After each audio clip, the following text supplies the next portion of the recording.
লাঠি আর চাকা দিয়ে। লাঠি আর চাকা দিয়ে বানিয়েছে। হ্যাঁ। তো পুচকু আমি দেখো ব্যালকনি দাঁড়িয়ে দাঁড়িয়ে রথ দেখছি। হাই ফ্রেন্ড, আরও একটা মিনি ব্লগে তোমাদের সবাইকে স্বাগতম। তো আজকে হচ্ছে রথযাত্রা। তো এইখানে উড়িষ্যাতে সব ছোটো ছোটো বাচ্চারা কি করে, ওরা রথ করে রাস্তায় কিন্তু টানতে টানতে নিয়ে যায় রথকে। তো আমি আর পুচকু ব্যালকনিতে বসে বসে রথ দেখছি। তো পুচকু বলছে মাম্মি যদি আমরাও বানাতাম। তো আমরা যাই হোক বানাই না। তো এই যে ওরা রথ নিয়ে যাচ্ছে আমি দেখছি। তো দেখে একটা বাচ্চাকে এইদিকে ডাকলাম। তো ওইটা জগন্নাথের নামে আমি এখানে দেখো 20 টাকা দিয়ে দিলাম।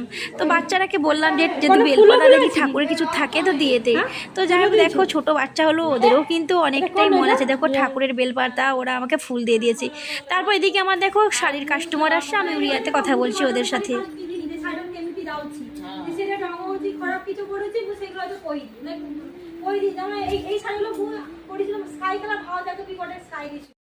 আর যদিও আমি উড়িয়াতে এত ভালো কথা বলতে পারি না, উড়িষ্যাতে থাকলেও যে যার মাতৃভাষা যতটা ভালো বলতে পারি, তো ওই উড়িষ্যার থেকেও কিন্তু অতটা ভালো বলতে পারি না, তো ওদের মাতৃভাষা। তারপর এইদিকে দেখো ব্যালকনিতে বসে বসে দুপুরে রান্নাবান্না খাওয়া দাওয়ার পরে এখানে নেল পালিশের দোকান খুলে নিয়ে বসে পড়েছি। ইচ্ছে হলো যে হাতটা একটু নেল পালিশ করবো।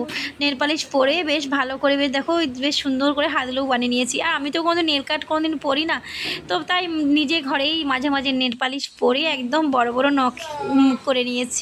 তোমাদের ভিডিওটি কেমন লাগলো আর অবশ্যই কমেন্টের মাধ্যমে জানাবে। সবাই ভালো থেকো, টাটা।